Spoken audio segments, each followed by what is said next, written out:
Hi guys, Mahesh friends. తెలంగాణలో మనకు ముఖ్యమైన అప్డేట్ అనేది టీఎస్ఆర్టీసీకి సంబంధించి అప్డేట్ అయితే రావడం జరిగింది. మనకు జూనియర్ అసిస్టెంట్కి సంబంధించి పోస్టులు అయితే ఉన్నాయి కదా. సో వాటిలో సర్టిఫికేట్ వెరిఫికేషన్ సంబంధించి ఎవరైతే అభ్యర్థులు సెలెక్ట్ అయితే అయ్యారో ఆ యొక్క ప్రొవిజనల్ సెలెక్టర్ లిస్ట్ అనేది ఇక్కడ మనకు అందుబాటులోకి అయితే రావడం జరిగింది అనమాట. దయచేసి అభ్యర్థులు ఈ యొక్క పీడిఎఫ్ని వీడియో డిస్క్రిప్షన్ నుంచి అయితే డౌన్లోడ్ చేసుకోండి, ఓకేనా. సో అఫీషియల్ వెబ్సైట్లో మనకు ఇది అందుబాటులోకి అయితే రావడం జరిగింది.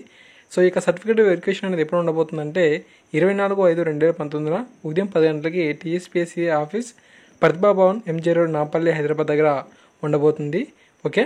సో ఇక్కడ మనకు ఇచ్చిన ఇన్స్ట్రక్షన్ ప్రకారంగా మన యొక్క ఒరిజినల్ సర్టిఫికేట్స్ని ఇతర డాక్యుమెంట్స్ అన్నీ కూడా మనం ఈ యొక్క హాల్ టికెట్స్ నెంబర్స్ ఎవరైతే ఉన్నారో వీరందరూ కూడా మీ యొక్క హాల్ టికెట్ నెంబర్స్ని పరిశీలన చేసుకోండి. వెంటనే మీరు ఆ యొక్క తేదీలోపు మనం అక్కడ ఒరిజినల్ సర్టిఫికేట్స్తో పాటు మనం అటెండ్ అయితే అవ్వాల్సిన అవసరం అయితే ఉంటుంది, ఓకే. సో మిగతా సమాచారం అంతా కూడా ఇక్కడ మీరు స్క్రీన్ మీద చూడవచ్చు. Thanks for watching this video. తప్పకుండా ఈ వీడియోని లైక్ చేయండి, పదమని కూడా షేర్ అని చేయండి, ఓకే.